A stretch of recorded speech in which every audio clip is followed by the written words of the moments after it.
Hello student, आपका स्वागत है मेरे जीके जी एकेडमी चैनल में। आज हम प्यारे बच्चे टेंस बताएंगे। टेंस में पहला टेंस बताएंगे प्रेजेंट इंडेफिनिट टेंस।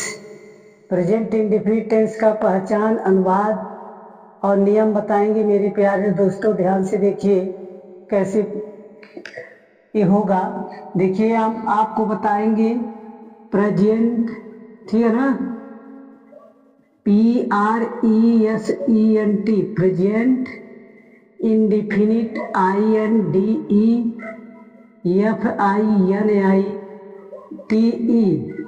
टेंस, ठीक है ना। प्रेजेंट इंडेफिनिट टेंस आप लोग पढ़ेंगे मेरे प्यारे बच्चे, ध्यान दीजिएगा। इसका अनुवाद पहचान क्या होता है मेरे प्यारे मित्र? देखिए, पहचान के लक्षण, ठीक है ना, पहचान के लक्षण। प्रेजेंट इंडेफिनिट टेंस पहचान के लक्षण, ठीक। आप क्या लिखेंगे?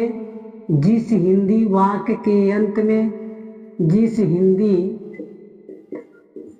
वाक्य के अंत में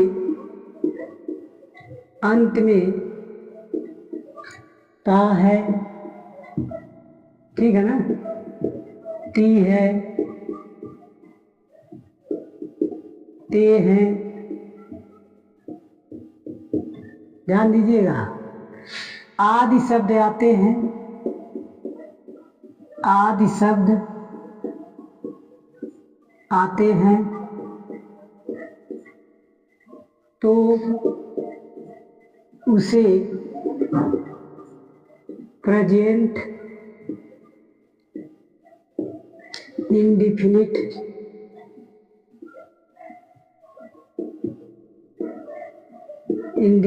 टेंस कहते हैं, ठीक है ना। समझ आया? प्रेजेंट इंडेफिनिट टेंस का पहचान क्या है? जिस हिंदी वाक्य के अंत में ता है, ती है, ते है, आदि शब्द आते हैं तो उसे प्रेजेंट इंडेफिनिट टेंस कहते हैं। आपको इस तरह पहचान को याद करना है मेरे प्यारे स्टूडेंट। अब इसका नियम देखेंगे तो आप हेडिंग डालेंगे अनुवाद के नियम, अनुवाद के नियम, ठीक है ना। अनुवाद के नियम में मेरे प्यारे बच्चे ध्यान दीजिए, क्या लिखेंगे? इसमें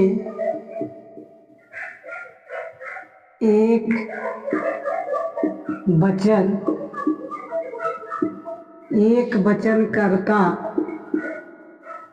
के साथ सहायक क्रिया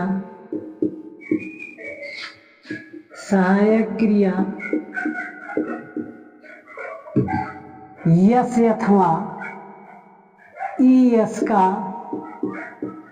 प्रयोग करते हैं तथा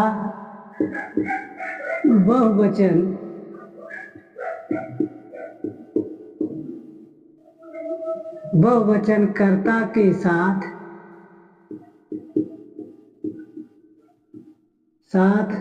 सहायक क्रिया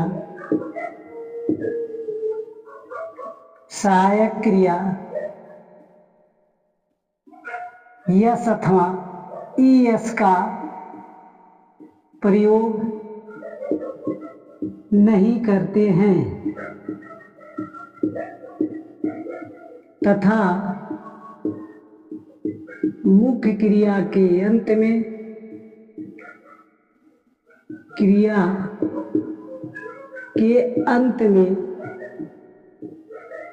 ठीक है ना, अंत में फर्स्ट राम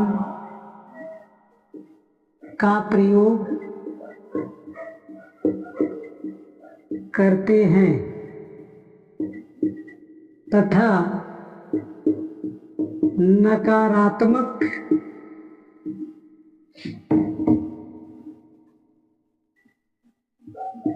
नकारात्मक वाक्य से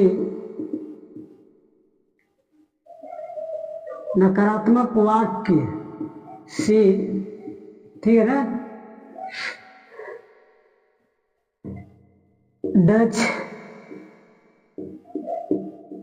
डू का प्रयोग करते हैं। समझ आ गया मेरे प्यारे बच्चे? देखिए क्या है, पहचान के लक्षण आपको क्या बताना है। यदि मान लीजिए पूरा आपको नहीं याद हो रहा तो शॉर्ट ट्रिक नियम से आप बताइए। प्रेजेंट इंडेफिनिट टेंस का पहचान ता है, ती है, ते हैं, उसे प्रेजेंट इंडेफिनिट टेंस कहते हैं। आप इसमें अनुवाद के नियम में बताएंगे, एक वचनकर्ता में यस और यस का प्रयोग किए करते हैं तथा बहुवचनकर्ता में यस और यस का प्रयोग नहीं करते हैं। अब मुख्य क्रिया के अंत में फर्स्ट फॉर्म का प्रयोग करते हैं। ठीक है ना, आपको ऐसे ही लर्न हो जाएगा, एक बार अध्ययन करेंगे तो हो जाएगा। लेकिन नकारात्मक वाक्य से मेरे प्यारे बच्चे डज डू का प्रयोग करते हैं। ठीक है ना, एक वचन के लिए डज लगाते हैं, बहुवचन के लिए डू का प्रयोग करते हैं नकारात्मक वाक्य से। ठीक है ना, पहचान के लक्षण अनुवाद के नियम आपको पता चल गया मेरे प्यारे मित्रों। अब इसका रूल देखेंगे कि रूल क्या है। यदि मान लीजिए रूल मतलब क्या होता है, नियम RULE है। रूल नंबर पहला, यदि वाक्य, ठीक है ना, अफर्मेटिव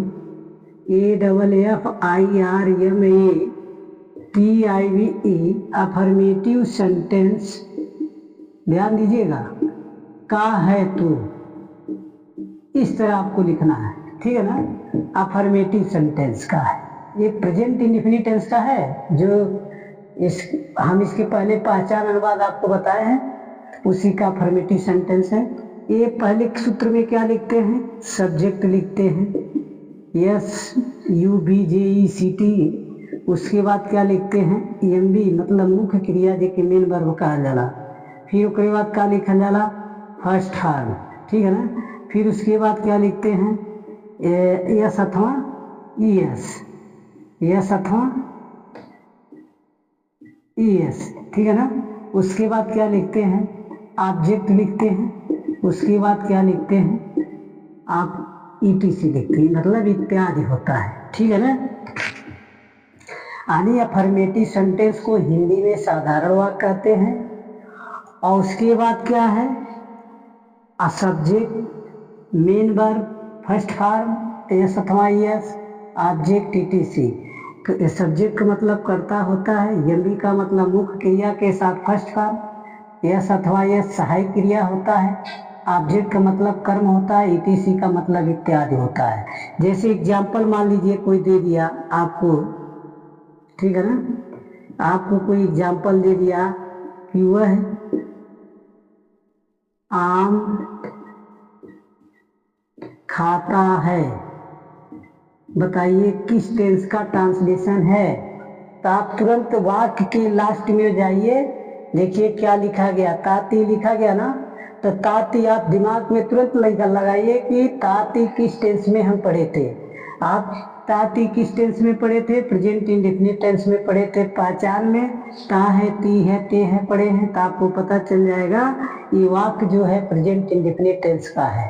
ठीक है ना, अब आपको पता करना कौन सा सेंटेंस है। सेंटेंस आपका एक साधारण वाक्य जेके अफर्मेटिव सेंटेंस कहा जाला। यदि नहीं रहा तो निगेटिव बन जाता, क्या रहता तो इंट्रोगेटिव बन जाता, क्या नहीं रहता तो इंट्रोगेटिव प्लस निगेटिव बनता है। तानी इसमें नहीं है, वो आप क्या बताएंगे, सिंपल वाक्य है जेके साधारण वाक्य कहा जाला। अब बताना कौन सा वचन है।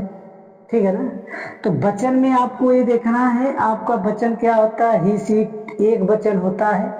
जैसे बहुवचन क्या होता है, देखिए बहुवचन में मैं होता है, हम होता है, तुम होता है, वे होते हैं। चार शब्दों को हम क्या कहते हैं, बहुवचन। मैं, हम, तुम, वे, यानी चारों ये आ गया यानी शुरू में तो बहुवचन मानेंगे, और नहीं आया तो एक वचन मानेंगे। ठीक है ना, तो एक चारों नहीं आया ना आपका, तो आप इसको क्या मानेंगे, एक वचन मानेंगे। अब टेंस के अनुसार इसको ट्रांसलेशन बनाना। समझ आ गया ना कि ये कौन सा टेंस है, कौन सेंटेंस है, कौन वचन है, तो आपको पता चल गया। एक बार फिर रिपीट कर रहे हैं। ये देखिए प्रेजेंट इंडेफिनिट टेंस है। क्यों है? क्योंकि वाक्य अंत में ता है, ठीक है ना। कौन सेंटेंस है? अफर्मेटिव सेंटेंस है, क्योंकि ये साधारण वाक्य है। अब एक कौन सा वचन है? ये एक वचन है, क्योंकि वह है वाक्य में अंत में ता है।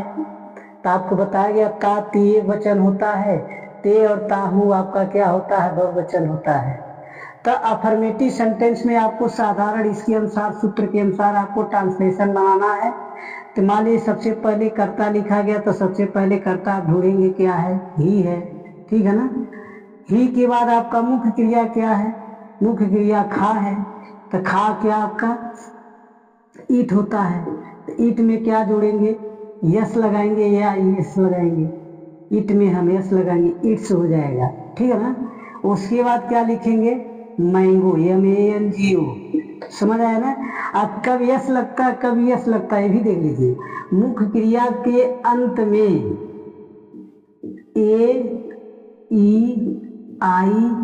AEIOU आता है, तो इसके साथ क्या करेंगे? यस का प्रयोग करेंगे। कैसे? जैसे मान लीजिए कोई एग्जाम्पल लिख देते हैं। देखिए दूसरा एग्जाम्पल यही लिखते हैं मेरे प्यारे बच्चे। जैसे मान लीजिए वह जाता है, छोटा सा सिंपल सा वाक्य है। तभी बताए कि मुख्य क्रिया के अंत में AEIOU आता है, तो किसका प्रयोग करते हैं? ES का। सबसे पहले करता क्या? ही है मेरा।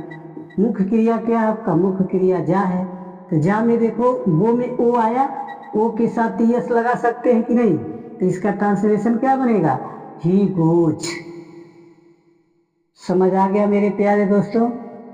कोई दिक्कत नहीं है किसी को? इस तरह आपको पहचान, अनुवाद और रूल इस तरह पढ़ना है। इसके बाद नेक्स्ट वीडियो में बताएंगे। फिर मेरे वीडियो को आपको अच्छा लगे, काफ़ी पसंद आया, तो मेरे वीडियो को लाइक, सब्सक्राइब, कमेंट जरूर कीजिए। धन्यवाद।